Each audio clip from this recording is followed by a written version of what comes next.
And our second speaker is Tara McCarthy from El Camino College. Ms. McCarthy serves as a counselor in the first year experience program at El Camino College. Her passion for first year experience and learning communities began when she joined the first year experience program at Riverside City College. And after completing her undergraduate and master's degrees, she began her professional career working with the program at El Camino College.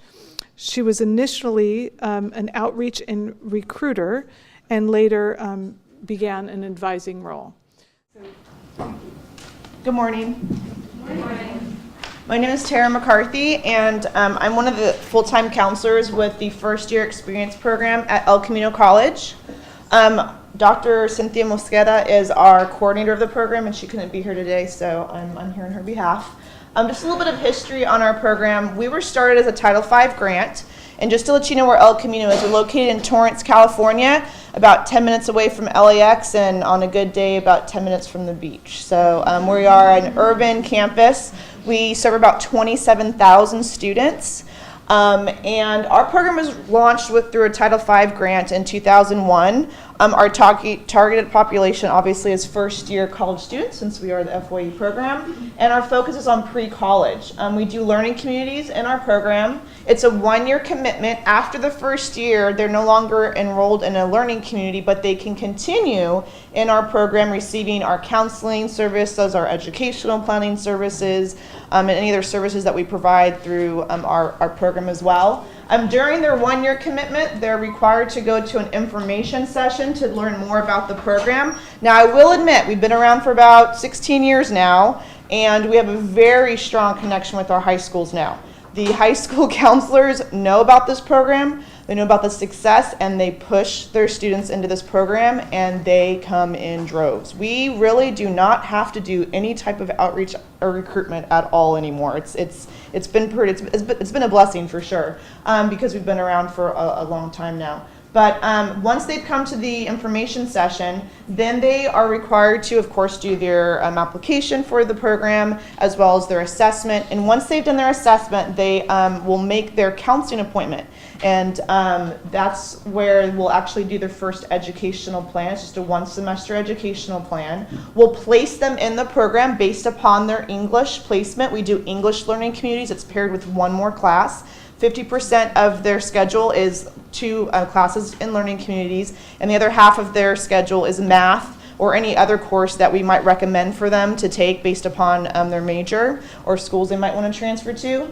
And then also, once they start the program, the fall semester, they do need to meet with at least 1 counselor in the program, and then do workshops. They have to do 2 workshops. We offer workshops on everything from how to get into a UC to time management. We have about 20 different workshops that students can attend, and they can just choose which ones they want to come to.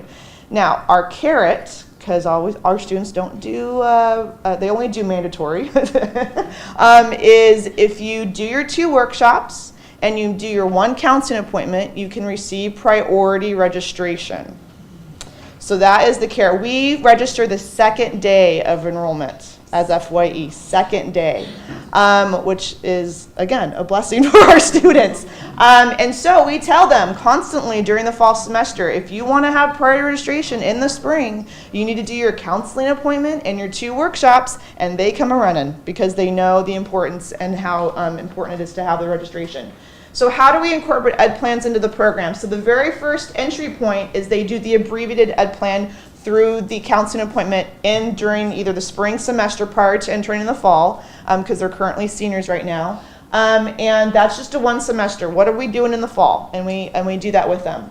Once they come in during their second visit, this is technically during the fall semester, we update that plan, adding in what their learning community classes will be for the spring, in addition to their additional classes for their schedule also. Now, we don't do comprehensive ed plans until the 3rd or 4th semester, depending upon their goals, because as as we know as counselors, one day they come in, they want to be an engineering major, the next semester they want to be going to medical school, and then the fourth semester they want to go to cosmetology school. So we never know what they want to do. So in our program, we really try to hold off on doing the comprehensive until at least the spring semester to work with them. Our FYE faculty also will require them to have an ed plan and show proof that they did an educational plan, and they can get up to 10 points in their classes for doing that. And we really do target our developmental classes.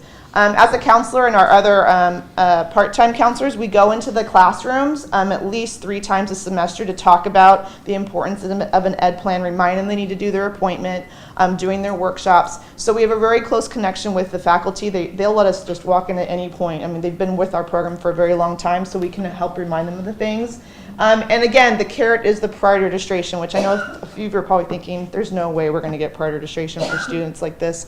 But we were able to really to push the importance of this and show through our success what happened. So just some data. Our persistence rates from second to third semester, our FYE students do significantly better with persistence. Also, through the fourth semester, again, our students are persisting in our program compared to the control group.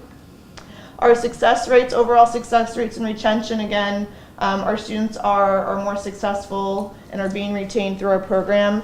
And again, we really feel that, because again, after the first year, they can continue getting priority registration if they meet with a counselor and update their ed plan. So the first year, yeah, we can kind of hold them to it because they're in a learning community, but we've been able to convince the administration that these students should stay with us, and they don't have to be in a learning community anymore after the first year, and they're taking just regular El Camino classes. But as long as they meet with a counselor once a semester, they continue that priority registration. And we have students who've been at the school 4 or 5 years, and every semester they meet with an FYE counselor, and they continue to use their priority, and they're making progress. Our course. So our English 1A, so we do also have pre-college. English 1A is our college level at our school. And again, the success rates of our students compared to the control group, they're doing significantly better in their classes. And this is interesting. So English A is 1 semester below English 1A at our school. And so you can see our students who can go from English A and actually can complete English 1A over the last 3 years that we have of data here, are again doing significantly better, and they're actually completing the courses. English 84 is our 1 level below reading to get to our English 1A, and same thing again. Our students are actually completing both courses through our program and succeeding at a higher rate than the control group. And then this is our 2 semesters of college level English. So you have your English 1A and your English 1C. And so again, our students are doing significantly better in their courses compared to the control group. So really, in summary, the students in the FYE program perform better in all the measures. They demonstrate high persistence rates, have healthy success and retention rates, and outperform the comparison group and progression through the English sequence. That's the FYE program in El Camino. So let's take just 1 or 2 clarifying questions, please. Yeah. So we're implementing an FYE program at Folsom Lake College, and I'm interested in your kind of breakdown of information here. You got Yes. 1,000 students participating. Mm-hmm. Is it the continuing to the second year, or is that your incoming? That's the students? incoming freshmen, yeah, that we would consider our first cohort. And so I'm curious about how many you're actually providing priority registration to when you talk about your second year students also getting that. I don't know the number off the top of my head. I can find out from our coordinator though, since she's the one that runs those numbers, but I can get that for her. And definitely, we did not start with 1,000 students. We were very small. Our program is very small at the beginning, and because of the success of the program, I mean, I think we just added 2 more learning communities this semester, and I think we're being asked to add 2 more next year, and it's like, oh, we're getting a little tight on our budget and things, but we're managing. But I can get that information for you, definitely. And then lastly, do those success rates just represent the freshman group, or is it? Yes, that's just the freshman group. Okay. Mm-hmm. Yes. Yes. What are the courses in your learning community? So most of our learning communities include, like, let's say, we have like a Chicano studies class paired with an English class. We have what we call human development, or some places might call counseling courses. So kind of like your college success strategies course. We have a 1-unit transfer process course that's paired with some of our developmental classes. By developmental classes, do you mean developmental English or Yes, English. Yeah, we don't offer math. We just started offering recently. The math department created. We have 3 levels of math that you need to take before you can get to intermediate algebra. And this semester we're piloting through our program. The math department asked for us where it's Math 37. It basically combines all 3 levels in one semester. So we're piloting that through our program. So it's the one math community, I guess you could call it, that we have, even though it's not paired with anything else. But yeah, we have communications courses paired with some of our other, but again, it's just 2 classes that the learning community is. Because, other learning communities sometimes will put 3 or 4 classes together. And I mean, that really limits students. It's like, okay, so that's my full load. I can't take anything else. I can't have a job because of these time frames. And so we decided, let's just do half of their schedule be kind of mandated by us. But then they can choose 2 other classes that they want to take. But they do have to be full-time to be in the freshman portion of the program. Okay, one more question, please, for now, and remember that we can ask Yeah. more during the discussion. You can choose. Okay. That's what I thought. Sheila White Daniels at De Anza College, and I'm new back to the system for both of you. Do you have any challenges in terms of meeting the SSSP requirements for comprehensive ed plans at a certain time? With our program, or? Yes, with your program, both of you had in your program Right, a thirds. timeframe for the development of those comprehensive ed plans. Well, do you want- Our administration hasn't come down to us to say that we need to be doing them, let's say, in the 2nd semester yet. So until that point, I guess we will continue our, 15. usually it's the 15 unit mark, yeah. So we do, like I mentioned, the comprehensive SCP, what we're counting as the comprehensive SCP, which is 2 semesters in the summer. And that's, we kind of have it where it's, English, math, and then general ed, and maybe major if they know it. And then that educational advisor / counselor team really kind of works with them that first year.